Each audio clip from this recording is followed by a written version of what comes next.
जय माता दी। नमस्कार दोस्तों, स्वागत है आप सभी का हमारे YouTube चैनल लक्ष्मी शर्मा की कहानियाँ पर। ओम गणेशाय नमः। प्यारे भक्तजनों, आज बुधवार के दिन आप सभी सुनेंगे बुधवार गणेश जी की व्रत कथा। बुधवार की पूजा और व्रत को बहुत लाभकारी माना जाता है। इस दिन श्री गणेश की पूजा से जीवन के सभी कष्टों से मुक्ति मिल जाती है और कुंडली में बुध ग्रह की स्थिति मजबूत होती है। बुधवार दिन भगवान गणेश को समर्पित है और साथ ही इस दिन बुध देव की पूजा भी होती है। बुधवार के दिन बुध देव की पूजा से बुध ग्रह मजबूत होते हैं। और अगर आप बुधवार का व्रत करना चाहते हैं तो किसी भी महीने के शुक्ल पक्ष के बुधवार से आप व्रत आरंभ कर सकते हैं। बुधवार का व्रत संकल्प लेने के बाद कम से कम 21 या फिर 45 बुधवार का व्रत जरूर करें। तो आइए श्रवण करें बुधवार की व्रत कथा। एक बार एक मेढक और मेढकी तालाब में साथ रहते थे। मेढक गणेश जी का बहुत बड़ा भक्त था। वह हर रोज गणेश जी की पूजा करता था। वह कुछ काम न करता, बस गणेश जी का नाम जपता रहता। मेढकी उससे बहुत परेशान थी। एक दिन मेढकी ने गणेश जी की मूर्ति छिपा दी। मेढक आया और गणेश जी की मूर्ति के बारे में पूछने लगा तो मेढकी ने बोला कि मुझे नहीं पता। एक दिन एक औरत उनके तालाब के पास आई और उसने अपने मटके में पानी भरने लगी। जैसे ही उसने पानी भरा वैसे ही मेढक और मेढकी उसके मटके के अंदर चले गए। घर जाकर उस औरत ने पानी गैस पर रख दिया। मेढक और मेढकी भी साथ में जलने लगे। मेढकी मेढक को बोलने लगी कि तुम तो गणेश जी की बहुत बड़ी भक्त हो, तो बोलो गणेश जी को हमें बचाए। मेढक ने यह सुनकर गणेश जी का नाम जपना शुरू कर दिया। थोड़ी देर बाद एक सांड आया और अपने दोनों सींग मटके पर जा मारा और मटका जमीन पर गिरकर टूट गया और दोनों बच गए। मेढक ने घर जाकर गणेश जी की मूर्ति मेढक को लौटा दी और उसने भी गणेश जी का पूजन करना शुरू कर दिया। तो प्रेम से बोलिए गणेश महाराज की जय हो। एक समय की बात है कि साहूकार अपने पत्नी को लाने के लिए अपने ससुराल गया। कुछ दिन रहने के बाद उसने अपनी पत्नी के साथ अपने घर आने की सोची। दुर्भाग्य से उस दिन बुधवार का दिन था। लड़की के परिवार वालों ने कहा कि आज बुधवार का दिन है, जो कि किसी कार्य हेतु शुभ नहीं माना जाता है, इसलिए आज तुम मत जाओ। किंतु साहूकार ने किसी की एक न मानी और पत्नी समेत अपने ससुराल से घर को प्रस्थान किया। रास्ते में साहूकार की पत्नी को प्यास लगी। उसने साहूकारनी से कहा, तुम बैलगाड़ी में ही बैठो, मैं पानी लेकर आता हूँ। जब वो पानी लेकर आया तो उसने देखा कि उसका शक्ल का एक आदमी उसके पत्नी के साथ बैठा है। तब उसने जाकर उस पुरुष से पूछा, तुम कौन हो? तब उसने कहा, मैं साहूकार हूँ। और फिर दोनों के बीच में झगड़ा शुरू हो गया और वहां लोग और कुछ सिपाही आ गए, जिन्होंने उस स्त्री से पूछा, तुम्हारा पति कौन है? तब वो इसका उत्तर न दे सकी और साहूकार अपने मन में कहने लगा कि ये प्रभु कैसा लीला है आपका। तब आकाशवाणी हुई, अरे मूर्ख, आज बुधवार का दिन था, तभी तूने आज ही गमन किया। ये सब भगवान बुध देव के प्रकोप से हो रहा है, वो तुझसे रूठ गए हैं। तब साहूकार ने भगवान बुध देव से क्षमा याचना की और तब वो आकाशवाणी खत्म हो गई और इंसान के रूप में आए बुध देव भी अदृश्य हो गए। और फिर साहूकार अपनी पत्नी संग घर गया और भगवान बुध देव की पूजा की। जो भी इस व्रत कथा को सुनता है उसको बुधवार की यात्रा करने का पाप नहीं लगता है। प्रेम से बोलिए बुद्ध देव की जय हो। पौराणिक कथाओं के अनुसार एक गांव में एक विधवा अपनी बहू के साथ रहती थी। उसकी बहू मंद बुद्धि वाली थी, जो अपनी भूख बर्दाश्त नहीं कर पाती थी और हमेशा खाने के लिए उतारू रहती थी। वह सबसे पहले उठकर खाना खाती थी, फिर घर के बाकी काम किया करती थी। एक दिन विधवा ने अपने घर में पूजा करवाने का सोचा, लेकिन वह थोड़ी परेशान थी क्योंकि उसकी बहू अगली सुबह उठते ही खाने के लिए दौड़ेगी और पूजा के लिए बनाए गए पकवान को जूठा कर देगी। अपनी बहू को पूजा के लिए बनाए गए पकवान से दूर रखने के लिए विधवा ने एक तरीका निकाला। पूजा वाले दिन उसने एक मटका लिया और उसके नीचे एक छेद कर दिया और अपनी बहू से बोली कि आज तू पूजा है, इसलिए खाना खाने से पहले पानी भर के ले आओ। बहू भी चालाक निकली। उसने देख लिया था कि विधवा ने मटके के नीचे छेद कर दिया है, इसलिए वह अपनी साड़ी में आटा बांधकर पनघट पर चली गई। वहां उसने आटा निकाला और कुएं के पानी के मदद से बाटियां बनाने लग गई। कुएं के पास ही एक शमशान था जहां चीता जलाई जा रही थी। बहू ने उसकी आंच में अपनी बाटियां सेक ली।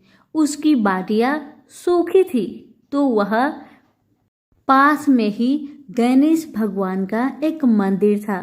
बहू वहां पर चली गई जहां गणेश जी को किसी ने चोला चढ़ाया हुआ था। उसने देखा कि गणेश जी की तोंद पर घी लगा हुआ है।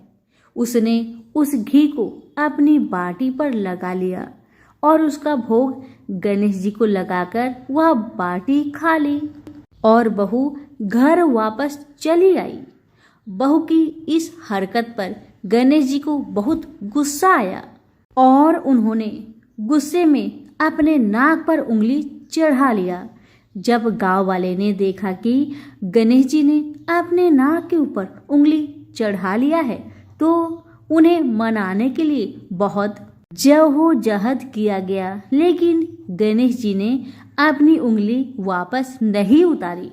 जब यह बात राजा को पता चली तो राजा ने बड़े बड़े पंडितों और ज्योतिषियों को बुलवाया और हवन करवाया, लेकिन गणेश जी फिर भी नहीं माने। सब बहुत चिंतित थे। राजा ने पूरे गांव में यह ऐलान करवा दिया कि जो भी इंसान गणेश जी की नाक पर से उंगली हटाने में सफल होगा उसे इनाम के तौर पर 5 गांव दिया जाएगा। गांव के सभी लोग गणेश जी को मनाने आए, लेकिन गणेश जी किसी से भी न माने और अपनी उंगली नाक पर चढ़ाए रखे। अंत में विधवा की बहू बोली कि अगर सब उसे आज्ञा दे तो वह गणेश जी की उंगली हटा सकती है। उसकी बात सुनकर उसकी विधवा सासू माँ हंसने लगी और बोली कि जब बड़े बड़े विद्वान कुछ नहीं कर पाए तो वह कैसे गणेश जी को मना पाएगी। तब किसी ने बोला कि जब सब लोगों को मौका मिला तो उसे भी एक मौका मिलना चाहिए। फिर सभी लोग बहू को एक मौका देने के लिए मान गए, लेकिन बहू ने एक शर्त रखी। उसने कहा कि उसके घर से लेकर मंदिर तक पर्दा बांध दी जाए। सब लोगों ने सोचा कि इतना तो हो ही चुका है तो पर्दा बांधने में क्या जाता है। बहू के कहे अनुसार उसके घर से लेकर मंदिर तक पर्दा लगाया गया। बहू ने अपना दिमाग लगाया और वह अपने साड़ी की आंचल में मोगली छिपाकर मंदिर चली गई। अब बहू ने मंदिर में जाकर गणेश जी से बोला कि मैंने आपके तोंद से जरा सा घी क्या ले लिया, आपने अपने नाक पर उंगली चढ़ा ली। अब आप नाक पर से उंगली हटाइए या दूं एक मोगरी की, अभी आपके टुकड़े टुकड़े हो जाएंगे। बहू की यह चेतावनी सुनकर गणेश जी थोड़ा डर गए और उन्होंने सोचा कि यह तो पूरी पागल है, कहीं सच में यह मुझे मोगरी न मार दे। अब तो गणेश जी ने बिना सोचे समझे अपनी नाक पर से उंगली हटा ली, जिसे देखकर गांव वाले बहुत खुश हो गए और बहू का जय जयकार करने लगे। राजा के ऐलान के मुताबिक बहू को 5 गांव इनाम में दिए गए। यह कथा सुनकर लोग गणेश भगवान से यह मांगते हैं कि वह भी उस बहू की तरह सबकी बात मान जाए और उनकी सभी मनोकामनाएं पूरी करे। तो प्रेम से बोलिए गणेश महाराज की जय हो। पुराणों में बताया गया है कि एक बार भगवान गणेश गंगा नदी के किनारे तपस्या कर रहे थे। इसी कालावधि में धर्मात्मज की कन्या तुलसी विवाह की इच्छा लेकर तीर्थ यात्रा पर निकली। देवी तुलसी सभी तीर्थ स्थल का भ्रमण करते हुए गंगा के तट पर पहुंची। गंगा तट पर देवी तुलसी ने देखा कि युवा गणेश जी तपस्या में लीन थे। शास्त्रों के अनुसार तपस्या में विलीन गणेश जी रत्न जटित सिंहासन पर विराजमान थे। उनके समस्त अंगों पर चंदन लगा हुआ था। उनके गले में परिजात पुष्प के साथ स्वर्ण मणि रत्नों के अनेक हार पड़े थे। उनकी कमर में अत्यंत कोमल रेशम का पीतांबर लिपटा हुआ था। तुलसी श्री गणेश के इस सुंदर स्वरूप पर मोहित हो गई।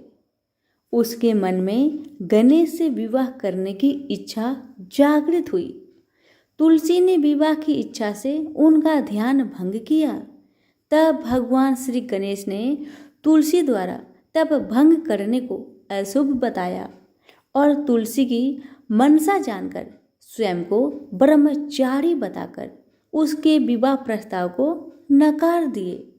विवाह प्रस्ताव ठुकराने पर तुलसी ने नाराज होकर गणेश जी को श्राप दिया कि उनके एक नहीं बल्कि 2 विवाह होंगी। इस पर श्री गणेश ने भी तुलसी को श्राप दे दिया कि तुम्हारा विवाह एक असुर से होगा। एक राक्षस की पत्नी होने का श्राप सुनकर तुलसी ने गणेश जी से माफी मांगी। तब गणेश जी ने तुलसी से कहा कि तुम्हारा विवाह शंखचूड़ राक्षस से होगा, किंतु फिर तुम भगवान विष्णु और श्री कृष्ण को प्रिय होने के साथ ही कलयुग में जगत के लिए जीवन और मोक्ष देने वाली होगी। पर मेरी पूजा में तुलसी चढ़ाना शुभ नहीं माना जाएगा। तब से ही भगवान श्री गणेश जी को पूजा में तुलसी चढ़ाना वर्जित माना गया है। प्रेम से बोलिए गणेश जी की जय, तुलसी जी की जय। एक गांव में एक माँ बेटी रहती थी। एक दिन वह अपनी माँ से कहने लगी कि गांव के सब लोग गणेश मेला देखने जा रहे हैं, मैं भी मेला देखने जाऊंगी। माँ ने कहा कि वहाँ बहुत भीड़ होगी, कहीं तुम गिर जाओगी, तुम्हें चोट लगेगी। लड़की ने माँ की बात नहीं सुनी और गणेश मेला देखने चल पड़ी। माँ ने जाने से पहले बेटी को 2 लड्डू दिए, एक घटी में पानी दिया। माँ ने कहा कि एक लड्डू तो गणेश जी को खिला देना और थोड़ा सा पानी गणेश जी को पिला देना। दूसरा लड्डू तुम खा लेना और बचा हुआ पानी तुम पी लेना। लड़की मेले में चली गई। मेला खत्म होने पर सभी गांव वाले वापस आ गए, लेकिन लड़की वापस नहीं आई। लड़की मेले में गणेश जी के पास बैठ गई और कहने लगी कि एक लड्डू और पानी गणेश जी तुम्हारे लिए और एक लड्डू और बचा पानी मेरे लिए है। इस तरह कहते कहते सारी रात बीत गई। यह देखकर गणेश जी सोच में पड़ गए कि अगर मैंने यह लड्डू और पानी नहीं पिया तो यह बच्ची अपने घर को नहीं जाएगी। यह सोचकर गणेश जी एक लड़के के वेश में आए और उससे एक लड्डू खा लिया और साथ ही थोड़ा पानी भी पी लिया। फिर वह कहने लगे कि मांगो, तुम क्या मांगती हो।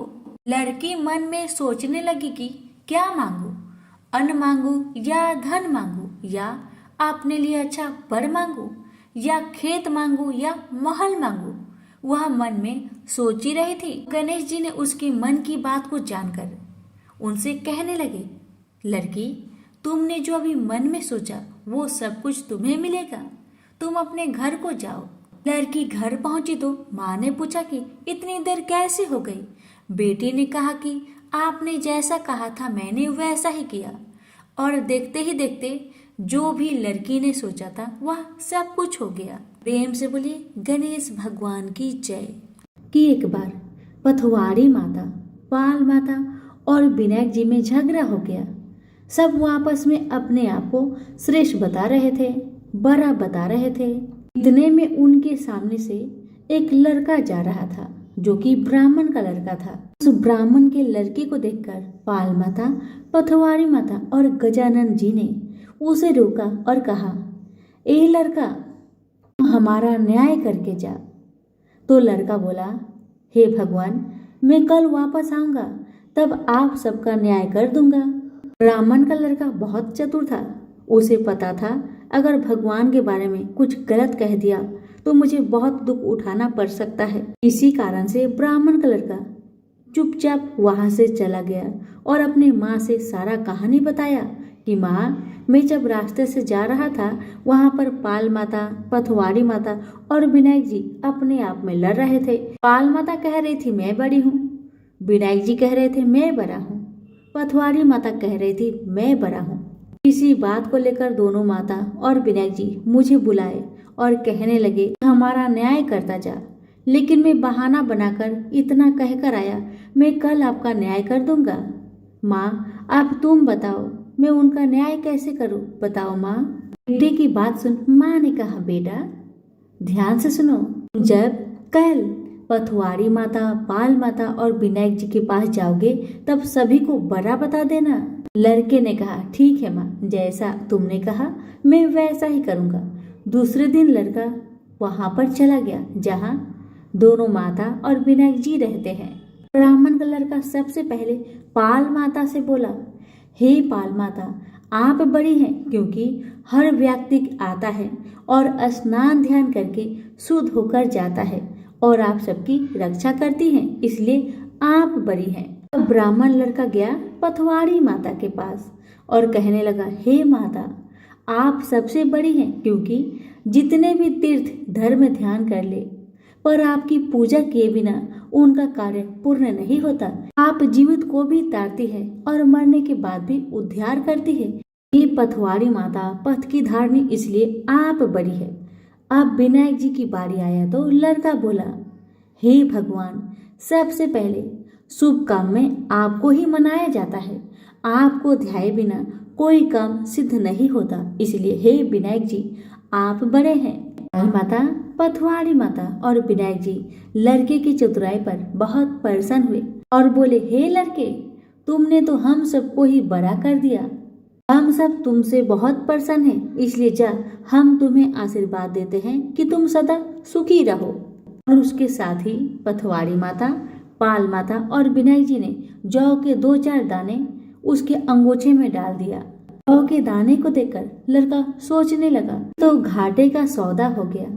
मैंने अपना दिन को खराब करके इन देवी देवताओं का न्याय किया और इसके बदले में मुझे कुछ जौ के ही दाने मिले। उदास मन से वह ब्राह्मण का लड़का जौ के दाने को अंगोछे में लपटकर घर जाके एक कोने में डाल दिया। बेटा घर आया तो माँ ने पूछा, बेटा न्याय कर आया, क्या मिला तुम्हें? बेटा ने कहा, घर के कोने में अंगोछे में रखा हूँ, जाकर देख लो। जैसे ही वहां गई, अंगोछे को उठाई, उसमें से ढेर सारे हीरे मोती का ढेर बरसने लगे। ये देखकर तो माँ अत्यंत प्रसन्न हो गई। माँ ने बेटे को बुलाया और कहा, बेटा आज तो पाल माता, पथवारी माता और विनायक जी आज तो हम पर प्रसन्न हुए हैं। माँ बेटी बहुत प्रसन्न हुए। हे भगवान, हे पाल माता, हे पथवारी माता, हे विनायक जी, जैसे आपने ब्राह्मण के लड़के को दिए वैसे सबको देना। कहानी कहने वाले, सुनने वाले, हुक्कार भरने वाले को सुख समृद्धि धन धान्य देना। प्रेम से बोलिए पाल माता, पथवारी माता, विनायक जी की जय। एक ब्राह्मण था जो नित्य प्रतिदिन सुबह उठकर गंगा जी स्नान के लिए जाता था और आकर विनायक जी का पूजा करता और विनायक जी की कहानी सुनता था। ब्राह्मण की पत्नी को पूजा करना अच्छा नहीं लगता था। जब भी ब्राह्मण पूजा करता तो ब्राह्मणी गुस्सा हो जाती थी और कहती थी कि सुबह पहले पूजा करने के लिए बैठ जाते हो, मैं झाड़ू निकालती हूँ, घर का काम करती हूँ, तुम्हें कोई काम नहीं है क्या? ब्राह्मण अपनी पत्नी की बातों पर ध्यान ही नहीं देता था। एक दिन की बात है, ब्राह्मण गंगा जी नहाने के लिए चला गया। ब्राह्मणी ने विनायक जी को छुपा कर रख दिया। जब ब्राह्मण गंगा नहाकर वापस आए, विनायक जी की मूर्ति नहीं मिली तो ब्राह्मणी से पूछने लगा कि विनायक जी की मूर्ति कहाँ गई। ब्राह्मणी कहने लगी, मुझे क्या पता तुम्हारे विनायक जी कहाँ गए। अब तो ब्राह्मण खाना पीना खाना बंद कर दिया। ब्राह्मणी ने कहा, खाना खा लो, लेकिन ब्राह्मण ने कहा, जब तक मैं विनायक जी का पूजा नहीं कर लेता तब तक मैं अन्न जल ग्रहण नहीं करूँगा। ब्राह्मणी ने ब्राह्मण को बहुत समझाया मगर ब्राह्मण ब्राह्मणी की बात नहीं माने। अब तो ब्राह्मण और ब्राह्मणी दोनों झगड़ने लगे। दोनों को लड़ते झगड़ते देख विनायक जी की मूर्ति हंसने लगी। तब ब्राह्मणी गुस्से में आकर बोली कि मूर्ति वहाँ रखी है। उसके बाद ब्राह्मण ने विनायक जी की पूजा अर्चना की। तब अचानक ही विनायक जी की मूर्ति बोल उठी कि तुझे मेरी सेवा करते हुए बहुत दिन हो गए हैं, कुछ मांगो मुझसे। ब्राह्मण बोला कि अन्न मांगो कि धन मांगो, जितना दुनिया में सुख है क्या वह सब सुख मांगो। तब विनायक जी ने सारा सुख, धन, अन्न सब ब्राह्मण को दे दिए। ब्राह्मण मूर्ति को मंदिर में रखकर पूजा अर्चना करने लगा। ब्राह्मणी को इतना अन्न धन मिलने से उसकी भी पूजा करने की श्रद्धा जाग उठी और वह भी ब्राह्मण को बोलकर मूर्ति घर में रखवाई और खूब प्रेम से गणेश महाराज की पूजा करने लगी। हे विनायक जी महाराज, जैसा सुख आपने ब्राह्मण को दिया वैसा सुख सबको देना। विनायक जी की कहानी कहने वाले को, विनायक जी की कहानी सुनने वालों को और हुक्कार भरने वालों को और पूरे परिवार को देना। तो बोलो गजानंद गणेश जी महाराज की जय, विनायक जी महाराज की जय। विनायक जी और देवरानी जेठानी की कहानी। दो देवरानी और जेठानी थी। देवरानी के पास बहुत धन था लेकिन जेठानी बहुत गरीब थी। जेठानी गणेश जी की बहुत आराधना करती थी। वह अपनी देवरानी के घर आटा पीसने जाती थी। जिस कपड़े से वह आटा छानती उसी कपड़े को वह अपने घर को लाकर पानी में घोलकर अपने पति को पिला देती थी। एक दिन देवरानी के लड़के ने देख लिया और अपनी माँ से बोला कि माँ, ताई यहाँ से आटा का कपड़ा ले जाकर ताऊ जी को घोलकर पिला देती है। देवरानी की बात सुनकर बहुत गुस्सा हुई जेठानी और गुस्से में बोली कि मेरे घर से आटा छानने के बाद कपड़ा यहीं पर रखकर हाथ धोकर जाए। वह ऐसा ही करने लगी। लेकिन जब वह घर जाती तो उसका पति बोलता कि मुझे आटा घोलकर दे, मुझे बहुत भूख लग रही है। जेठानी ने बोला कि आज उसने आटा छानने का कपड़ा रख लिया। तब उसका पति गुस्से में आकर उसको मारने लगा। उस रात वह गणेश जी करते हुए सो गई। गणेश जी आए और उन्होंने पूछा, क्यों सो रही है? वह बोली कि मेरी देवरानी के आटा छानने को कपड़े लाकर मेरे पति को घोलकर पिला दी थी। आज उसने कपड़ा रख लिया, इसलिए आज मैं अपने पति को आटे के घोर पिला नहीं सकी, इसलिए मेरे पति ने मुझे मारा। गणेश जी ने कहा कि मैं घर घर से तिलकुट्टा खाकर आया हूँ, इसलिए मुझे शौच जाना है। कहाँ पर जाऊँ बताओ? उसने कहा कि महाराज बहुत जगह पड़ी है, कहीं पर भी चले जाओ। गणेश जी शौच करके वहां से चले गए। थोड़ी देर बाद जब उसने उठकर देखा कि सारा घर तो हीरे से जगमगा रहा है, वह धन को इकट्ठा करने लगी तो देवरानी के घर जाने में देर हो गई। देवरानी ने लड़के को भेजा कि देखकर आओ, आज ताई क्यों नहीं आई।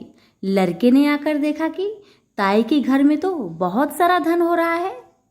उसने जल्दी जाकर अपनी माँ को बताया। देवरानी दौड़ी दौड़ी आई और पूछा कि तेरे यहाँ इतना धन कहाँ से आया। तब जेठानी ने सारी बात बता दी। इतनी बात सुनकर देवरानी घर पर आई और अपने पति से बोली कि मुझे भी लकड़ी से मारो। जेठानी के पति ने उसे लकड़ी से मारा था। उसके घर बहुत धन हो गया। उसका पति बोला कि तू धन की भूखी क्यों मार खाती है, लेकिन वह नहीं मानी। उसके पति ने उसे खूब मारा। वह सारा मकान खाली करके गणेश जी का नाम लेकर सो गई। गणेश जी आए और बोले कि घर घर से तिलकुट्टा खाकर आया हूँ, इसलिए मुझे शौच जाना है, मैं कहाँ पर जाऊँ। तब वह बोली कि महाराज, मेरे तो बहुत बड़ा मकान है, कहीं पर भी चले जाओ। गणेश जी शौच करके ही वहां से अंतर ध्यान हो गए। थोड़ी देर बाद उठकर देखी तो उसने देखा कि घर में बहुत सारा कूड़ा कचरा रखा हुआ है। यह देखकर वह बोले कि महाराज, आपने तो मेरे साथ छल किया है। जेठानी को इतना सारा धन दे दिया और मुझे कूड़ा करकट दे दिया। तब गणेश जी वहां आए और बोले कि तू धन की भूखी मार खाई, वह धर्म की भूखी। देवरानी बोली कि महाराज, ये सब कूड़ा कचरा समेटो, मुझे तो धन नहीं चाहिए। तब गणेश जी ने कहा कि तेरे पास जितना धन है उसमें से आधा जेठानी को दे दे, तब यह कूड़ा कचरा समेट लूंगा। देवरानी ने जब अपने धन में से आधा धन जेठानी को दिया, तब गणेश जी ने अपनी सारी माया समेटी। हे गजानन गणेश जी महाराज, देवरानी को दिया वैसा किसी को मत देना, जेठानी को दिया वैसा सबको देना। विनायक जी की कहानी कहने वालों को, विनायक जी की कहानी सुनने वाले को, हुक्कार देने वाले को और पूरे परिवार को देना। प्रेम से बोलिए गणेश भगवान की जय। बहुत समय पहले की बात है, किसी गांव के बाहर एक बरगद का पेड़ था, जिसके पास ही गणेश जी का एक छोटा सा मंदिर था। गांव में और मंदिर नहीं थे, इसलिए सब लोग इसी मंदिर में आकर पूजा किया करते थे। गांव में एक भिखारी भी रहता था। भीख मांगना ही उसका काम था। गांव छोटा सा था। भिखारी को काफी भीख नहीं मिलती थी, इसलिए यह और कोई उपाय न देखकर मंदिर के दरवाजे पर बैठने लगा। सोचने लगा कि लोग यहाँ धर्म करने आते हैं और नहीं तो सही पेट भरने लायक भीख तो मिल जाया करेगी। भिखारी दिन भर मंदिर के दरवाजे पर बैठा रहता और जब वहां किसी को आते देखता तो शिव शिव रटने लगता। इस तरह बेचारा दिन भर गणेश जी और शिव जी का नाम जपता रहता था, मगर शाम तक उसे भीख मिलती थी। फिर 2-4 मुट्ठी अन्न और कुछ फल मूल और कभी कभी 4-6 पैसे मिलते थे। भला इतनी थोड़ी आमदनी से किसी की गुजर कैसे हो सकती है। फिर भिखारी को अपना ही नहीं बल्कि अपनी बेटी की भी चिंता करनी पड़ती थी। उसकी बेटी का नाम था कमला और वह बड़ी चतुर और बड़ी समझदार थी, मगर चतुराई और समझदारी से तो पेट की आग नहीं बुझती, उसे तो भोजन चाहिए। इसलिए कमला कभी कभी अपने बाप को भोजन पाने के लिए तंग करने लगती थी। उस वक्त भिखारी के दिल पर बड़ी चोट लगती, उसकी आंखें भर आती थी। वह चिंता के समुद्र में डूब उतरने लगता था। गर्मी के दिन थे, दोपहर का समय था। ऊपर आसमान और नीचे धरती धक धक जल रही थी। चारों तरफ सन्नाटा छा रहा था। ऐसे ही समय में महादेव पार्वती लोगों का सुख दुख देखने इस संसार में आए। चलते चलते वे उसी गांव में पहुंचे और गणेश जी के मंदिर के सामने से निकले।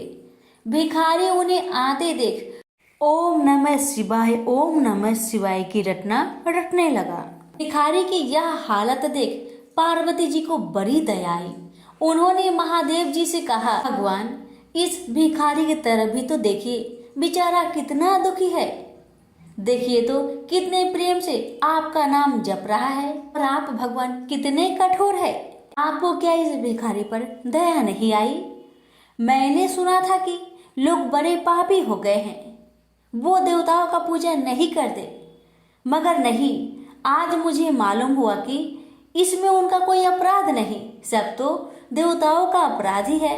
आप इसी भिखारी को ले लीजिए, बेचारा को आपका नाम लेते लेते बरसों बीत गए, इतने पर भी अभागा पेट भर भोजन तक नहीं पाता। जब देवता ही ऐसे कठोर हो जाएंगे तब कोई काहे उनकी पूजा करेगा। अब महादेव जी को पार्वती जी की बात लग गई।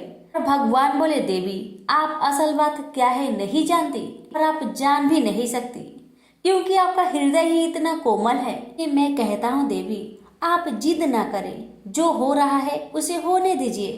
देवी ने एक ना सुना तो भगवान ने कहा, ठीक है, तो मैं आज इस भिखारी के लिए कुछ बंदोबस्त करा देता हूँ, जिससे इस भिखारी का दुख दूर हो जाएगा। इतना कहकर महादेव जी पार्वती जी के साथ मंदिर में पहुंचे। माता पिता को आते देख गणेश जी उठकर खड़े हो गए। उन्होंने बड़े प्रेम से माता पिता को प्रणाम किया। महादेव जी ने गणेश जी को आशीर्वाद दिया और कहा, देखो बेटा, यह भिखारी बरसों से तुम्हारे द्वार पर बैठा है, मेरा नाम जपा करता है, मगर तुमने अब तक इस पर दया क्यों नहीं किया? अब ऐसा कुछ उपाय करो जिससे इस बेचारे का दुख दूर हो जाए। गणेश जी ने हाथ जोड़कर उत्तर दिया, अच्छी बात है पिताजी, 7 दिन के भीतर उसका दुख दूर हो जाएगा, उसे कहीं ना कहीं से 2 लाख रुपए मिल जाएंगे। गणेश जी का उत्तर सुनकर महादेव पार्वती आगे को चल गए। इसी समय एक बनिया मंदिर में पूजा करने आया था। वह आड़ में छिपा छिपा महादेव जी और गणेश जी की बातें सुन रहा था। उसने सोचा, ये तो बहुत अच्छा मौका है, यदि थोड़ी चतुराई से काम लूं तो सहज ही 2 लाख का मालिक मैं हो सकता हूँ। बस वह बड़ी खुशी से भिखारी के सामने पहुंचा और उसे प्रणाम कर एक तरफ बैठ गया। भिखारी को आज तक किसी ने प्रणाम नहीं किया था, न कोई उसके पास आकर बैठा ही था। बनिए की इस काम से भिखारी ने समझा कि यह बेशक कोई भला मानुष है। वह मन ही मन प्रसन्न हुआ और बनिए से बोला, बाबा आप बहुत दयालु जान पड़ते हैं, कहिए मेरे पास आने की कृपा क्यों कर हुई? आप नहीं जानते मैं एक गरीब भिखारी हूँ। बनिए को तो अपना मतलब गांठना था। मीठेपन से बोला, आप भिखारी है? कौन कहता है कि आप भिखारी है? मुझे अच्छी तरह मालूम है कि आप एक पहुंचे हुए महात्मा हैं और आपके दर्शन से लोगों के पाप दूर हो जाते हैं। मैं भी आपके दर्शन करने चला आया हूँ। मुझे आपसे कुछ पूछना है, यदि आज्ञा दो तो पूछो। भिखारी खुशी से बोला, पूछिए। बनिया बोला, भला दिन भर आपको कितनी भीख मिल जाती है? भिखारी बोला, भाई मिलने की क्यों पूछते हो, यहाँ तो पेट की भी लाले पड़े रहते हैं। रोजाना 2-4 मुट्ठी अन्न मिल जाता है, कभी 2-4 पैसे भी मिल जाते हैं, किसी तरह दिन काट लेता हूँ। बनिया कहने लगा, राम राम, आप जैसे महात्मा और यह कष्ट, इस गांव के आदमी भी क्या आदमी हैं? आपकी थोड़ी सी सहायता नहीं कर सकते? आप कैसे यह कष्ट सह लेते हैं? मुझे तो आप पर बड़ी दया आती है। मेरे जी में आता है कि मैं आपकी कुछ सेवा करूं, पर कहने में डर मालूम होता है। भिखारी बोला, आप मेरी सहायता कर सकते हैं? अब बनिया हंसते हुए बोला, मेरी इतनी हैसियत कहाँ है जो आपकी कुछ सेवा कर सकूं, मगर एक बात है, आज से 7 दिन तक आपको जो कुछ भी मिले वह मुझे दे दीजिए, बदले में आपको मैं 100 रुपया दे दूंगा। 100 रुपये के नाम सुनते ही भिखारी मारे खुशी के उछल पड़ा। उसने सोचा, अगर 100 रुपये मिल जाए तो क्या कहना, यहाँ तो 7 दिन में 7 आने के सामान भी न मिले, तब तो 100 रुपये छोड़ देना सरासर बेवकूफी होगी, पूरा गधापन है। मगर इसी समय उसे लड़की की ख्याल आ गई। उसने सोचा, अगर मैं 100 रुपया लेकर घर पहुंचा और मेरी बिटिया रानी गुस्सा करने लगी तो पहले मैं उसकी सलाह ले लेता हूँ। बस यही विचार में आते ही उसने बनिए को जवाब दिया, आपने मुझ पर बड़ी कृपा की, मगर मैं अभी कुछ नहीं कह सकता। सोच विचार करके कल कहूँगा। जब बनिया चला गया तब भिखारी ने अपनी बिटिया को बुलाया और उससे सब हाल कह सुनाया। चतुर बिटिया कमला ने फौरन समझ गई कि इसमें जरूर कोई बनिए की शैतानी है। उसने पिता से कहा, बनिया बिना फायदे के क्यों 100 रुपये देने चला? खैर कोई बात नहीं पिताजी, मैं कल उस बनिए से बातें तय कर लूंगी, मगर आप बीच में कुछ ना बोलना। उधर बनिए का बुरा हाल था। रात भर उसके पेट में चूहे उछलते रहे। बड़ी मुश्किल से सवेरा हुआ। बनिए की जान में जान आई। वह हाथ मुंह धोते ही भिखारी के पास आ पहुंचा और छुटते ही बोला, क्या विचार किया आपने? कमला भी बनिए से निपटने को तैयार बैठी थी। बनिए की बात सुनते ही उसने जवाब दिया, सेठ जी, हम लोगों ने विचार किया, भला 100 रुपये में क्या होता है? इतना सस्ता सौदा होना मुश्किल है, माफ कीजिए। कमला का उत्तर सुनते ही बनिए पर मानो बिजली गिर पड़ी। पर लाख रुपए के लालच छोड़ना भी कठिन था। वह 200 रुपए देने को राजी हो गया। अब तो कमला का संदेह और भी पक्की हो गया। वह समझ गई कि बनिया जरूर किसी भारी लाभ के लिए ही इतने रुपए देना चाहता है। उसने जवाब दिया, सेठ जी, इतना सस्ता सौदा और कहीं होता होगा? 100 दो, 100 या 1000 दो। 1000 में तो होता ही क्या है? जो चीज आप कौड़ियों में मोल खरीदना चाहते हैं वह लाख रुपए में भी सस्ती है। यह सुनकर बनिया बहुत घबराया, परंतु उसने अपनी कोशिश जारी रखी। मारे लोभ के वह अंधा हो रहा था। उसको लोभ का भूत सवार हो गया था। उसने 100 दो, 100 से बढ़कर अंत में 50,000 लगा दिए। अब कमला ने सोचा, इतने रुपए थोड़े नहीं होते। अब बिटिया कमला ने सोचा, इतने बड़े रकम को छोड़ना ठीक नहीं है। उसने बनिए से कहा, खैर आप नहीं मानते तो मैं ही आपकी बात मान लेती हूँ, मगर शर्त यह है कि रुपए अभी मिलने चाहिए। ये शर्तें मंजूर करने में बनिए को क्या उजर थी। वह खुशी खुशी घर लौटा। उसने सोचा 50,000 रुपए देकर 1 लाख लेना कुछ बुरा नहीं है। 2 लाख न सही 1.5 लाख मालिक तो बन ही जाऊंगा।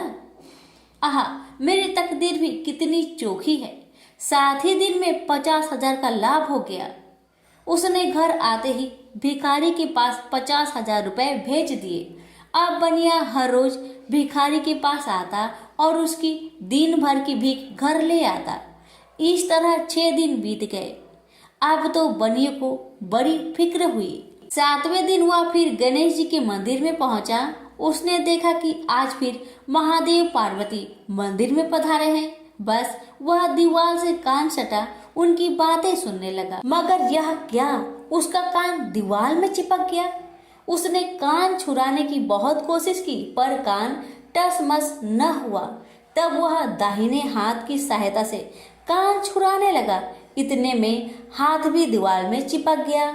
इधर महादेव जी ने गणेश जी से पूछा, बेटा इस भिखारी के लिए कुछ इंतजाम हुआ है? गणेश जी बोले, जी हाँ, उसे 50,000 रुपए तो दिलवा दिए हैं, बाकी के लिए बनिए को दीवार से चिपका कर रखा है। यह बनिया बड़ा लोभी कंजूस है। इसने गरीबों से एक एक के 4-4 वसूल कर अपना घर बनाया है। रुपए वसूल करने में इसने गरीबी पर दया नहीं की। उनके बच्चे भूखे मरते रहे, पर इसने 4 रुपए वसूल करके भी संतुष्ट नहीं किया। इस तरह इसने 1 लाख रुपए से अपनी तिजोरी भर ली है। गरीबों के माल से यह सुख नहीं उठा सकता। अब जब तक यह भिखारी को बाकी 50,000 रुपए न देगा तब तक दीवार से चिपका रहेगा। गणेश जी की बातें सुनकर बनिए ने अपना माथा को पीट लिया। इसकी आंखें में आंसू बरसने लगे। जब उसने घर से 50,000 रुपए मंगवाया और भिखारी को दे दिए, तब कहीं दीवार से उसका पीछा छूटा। से बोलिए गणेश भगवान की जय, उमापति शंकर भगवान की जय।